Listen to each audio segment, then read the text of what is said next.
very simple drill. So what we're going to do is we're going to take this and go like this. You know, the majority of you that slice the ball in your full swing, you're slicing it with your putting stroke as well, and it's a very common thing.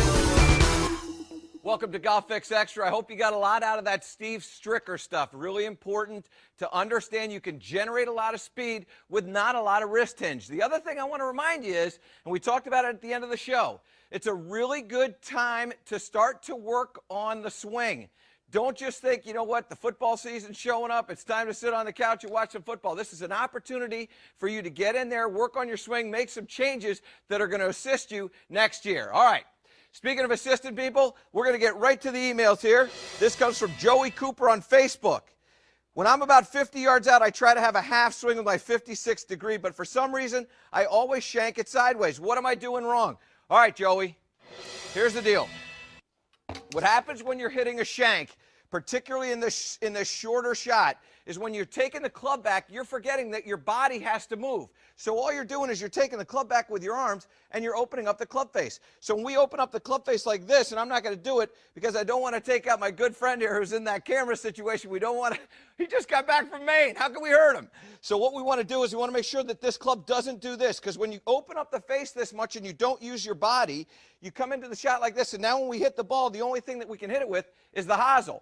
You want to make sure that your body is doing a little bit of a turning motion here. This is going to help keep the face square, and when you have the face square, you're going to tend to make more solid contact. So you're going to feel like your body is just working this way and rotating.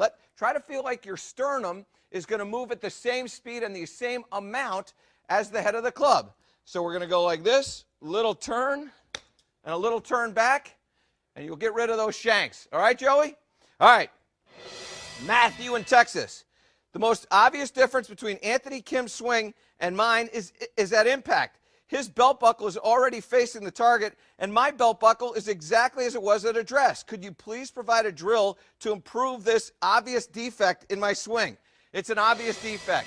And by the way, it's a very common defect, because what ends up happening with everybody is they start swinging the arms and the body freezes. We need to get the body to get more involved in the shot. So what you want to do is you want to get a feeling that the body is going to carry the club through the hit. And as you start to do that, the belt will start to rotate, the chest will start to rotate. Here's your drill. You make a backswing, set the shaft of the club on your shoulder, and get the sense that you're going to move the body to here and keep the shaft touching the shoulder. We don't want the shaft to come off of the shoulder at all like this.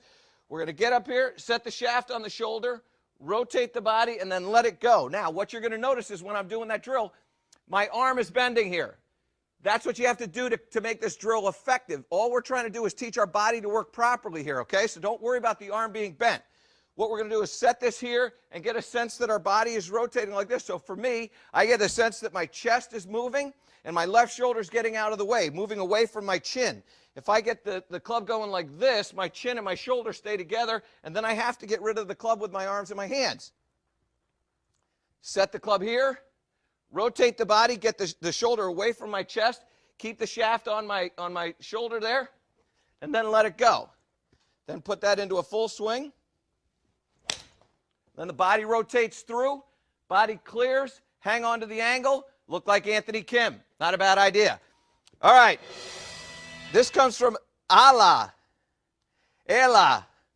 Yeah, but at least you can tell me where you're from. I mean, I know I can't pronounce it, but I got to know where you're from. At least I can pronounce that. Love your show. My problem is that every time I hit a bad shot or miss an easy putt, I get extremely frustrated and feel like breaking my clubs. This then leads to a disaster for now. Well, I would imagine it would. I mean, if you start breaking your clubs, you start out with 14, you end up with 6, you're probably not going to play so well. What can I do to stay positive and maintain my focus even when things aren't going my way? Okay, I'm going to call you Big A. All right, Big A, here's what's going to happen. I don't know what your handicap is, but Ben Hogan, who was a pretty good player, said that he only hit 3 perfect shots in a round.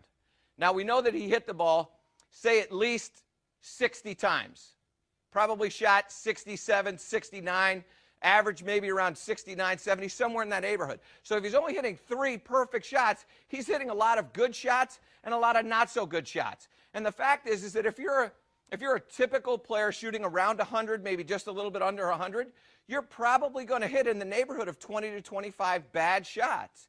And so what you have to do is you have to have this mindset of, all right, I know going into this, I'm going to hit a certain number of bad shots. So when you stand over the ball and you hit a bad shot, I want you to think, okay, that's just one of the 25 that I'm going to hit today. And I've got a bunch more good shots that I'm going to hit, so I'm going to go and hit those. When you get to be a better player, let's say you get to where you're breaking 80 or shooting around that number, you might have only 10 bad shots. So when you hit that bad shot, I want you to think in your mind, okay, that's just one of that number, whatever that number is. And what that will do is that will allow you to let go of hitting the bad shot. Most times what's happening to you is you hit the bad shot and you go, oh my gosh, I'm going to start hitting bad shots now. And this stream of bad shots starts coming. Instead of going into the mindset of, you know what, I know I'm going to hit bad shots anyway, so let's just assume that I'm going to hit this number, and when that first one comes out, that's just one of them, all right? I think that's going to help you.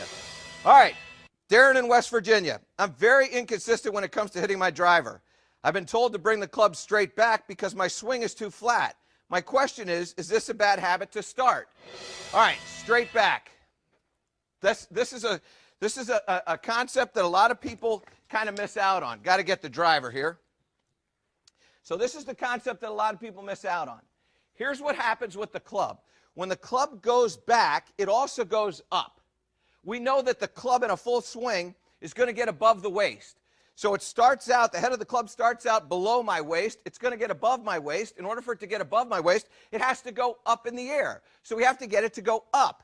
So what happens with a lot of people is they start swinging around or they start swinging back and they forget the head of the club has to go up into the air. Let's let the club go up into the air. So I think what's happening is that as you're going around, you're keeping the head of the club too low to the ground. And as you go back, straight back, it's still going to end up staying low to the ground. I want you to feel like you're letting this club get up into the air. Feel like you can get the club up in the air. And so what you can do is you can just put a ball back here and get the sense that the club is just going to rise up above it, all right? Take the club, let it rise up above it. Feel like, what am I doing to get this club to get up above that ball? Well, it feels like my left arm is kind of going up here. So I'm going to feel like I'm going to take my bicep and maybe run it into my chin. See if that works. So I take my bicep, run it into my chin. Okay, that works. I got the club up in the air, the arms up in the air. Now I'm just going to let the bicep get up there and hit my chin. Hey, it worked. All right, I want to thank you all for coming over here. I want to remind you, you can catch us on the Golf Fix every Monday night, 8 and 11 Eastern. We'll be here all the way through November 2nd. So we still have, like I said before, we still got a couple of months left, and it's a great time to work on that swing. I want to thank you for watching the Golf Fix Extra, and we'll see you next week on the Golf Show. Tune in to Golf Channel Monday nights at 8 Eastern and get your game fixed.